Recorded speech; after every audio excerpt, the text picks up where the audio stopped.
Nouvelle vidéo sur la fidélisation. Oui, c'est normal qu'on parle de fidélisation après la conclusion, même si vous allez voir qu'il y aura encore une autre vidéo où je vais aller dans les techniques de conclusion, mais c'est important d'avoir un chapitre sur la fidélisation. Déjà, pourquoi fidéliser? Eh bien, c'est important à plusieurs titres. Parce que déjà, on sait que notre portefeuille client, d'une année sur l'autre, peut s'éroder. Il y en a qui peuvent partir, il y en a qui ne vont pas revenir, il y en a qui vont peut-être déménager, je ne sais pas. Bref, mais notre portefeuille, naturellement, que l'on soit bon, même si on est bon, on va dire qu'on soit bon ou mauvais, mais va s'éroder. Il va y avoir des clients qui vont disparaître. Donc, ne serait-ce que pour compenser ça, il faut faire en sorte qu'il y ait des clients qui restent et donc que l'on fidélise. Très important. Et puis, il faut être conscient d'un truc, c'est que fidéliser coûte en moyenne 6 fois moins cher que de se prospecter. Et c'est très vrai. Mais oui, prospecter, c'est faire de la publicité, c'est prendre du temps pour aller voir les clients, c'est mettre des choses en place, ça prend du temps et de l'argent. Fidéliser, vous avez déjà fait une grosse partie du travail, les clients vous ont déjà acheté, il n'y a plus qu'à retourner les voir en fait. Donc du coup, c'est beaucoup moins cher. Donc très intéressant pour l'entreprise. La question au fond, c'est comment fidéliser? Alors, vous allez tous me dire, oui, bah tiens, on peut par exemple faire une carte de fidélité. Et c'est très vrai, pourquoi pas?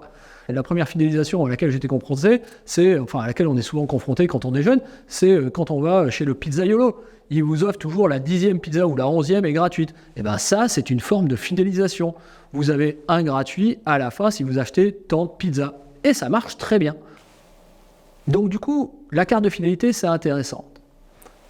Offrir un cadeau à un moment donné, c'est intéressant. Et vous allez voir que des techniques de fidélisation, il y en a plein.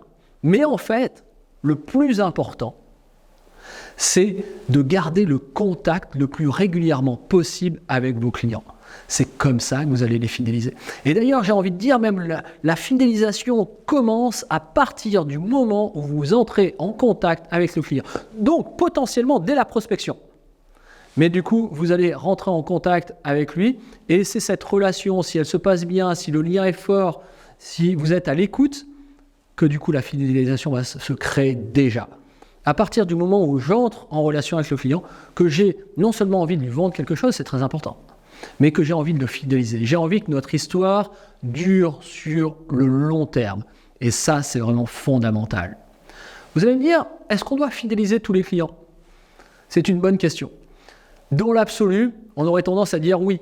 Mais en fait, dans la réalité, on va se rendre compte que la loi de Pareto, vous vous souvenez de la loi de Pareto, vous la connaissez certainement, le fameux 80-20. La loi de Pareto fonctionne très bien avec nos clients. Ça veut dire que 20% de nos clients nous rapportent 80% de nos business. Donc c'est sûr que c'est eux qu'on aura envie de fidéliser les premiers et de la façon la plus importante possible, sur lequel j'ai envie de dire on va mettre les bouchées doubles. Peut-être on leur rendra plus de visites, peut-être on leur donnera plus d'avantages clients, peut-être on sera plus réactif avec eux. C'est comme ça qu'on fait fidéliser. En les contactant, en étant présent, en leur donnant du service, en étant là pour eux, et c'est comme ça qu'ils restent. Si je prends mon exemple personnel, ça fait plus de 10 ans maintenant que je suis consultant, formateur, que je fais de la formation en commerce ou de la formation en management. Et en 10 ans, vous savez quoi? J'ai 3-4 clients. Mais pourquoi j'en ai très peu? Parce qu'ils sont tous super fidèles et ils me font tous énormément travailler. Donc du coup, c'est cette idée de la fidélisation. Quand vous donnez le meilleur de vous-même, quand vous allez essayer d'apporter le maximum de services, quand vous allez donner, eh ben vous allez recevoir en échange, c'est évident. Et la fidélisation, c'est ça. C'est que votre client va revenir vers vous quand il aura un besoin et qui vous fera confiance pour justement subvenir à ce besoin. Négligez surtout pas la fidélisation, c'est le fonds de commerce, c'est ce qui est essentiel pour la pérennité de l'entreprise. Vous voulez que votre entreprise dure dans le temps? Il faut fidéliser les clients. Je compte sur vous, travaillez là-dessus, ayez-le en conscience dès le début que vous soyez en contact avec le client, que le but du jeu au fond, c'est bien de lui vendre quelque chose, mais que la finalité, c'est que votre entreprise perdure dans le temps et donc fidéliser le client. Je vous retrouve dans un prochain chapitre.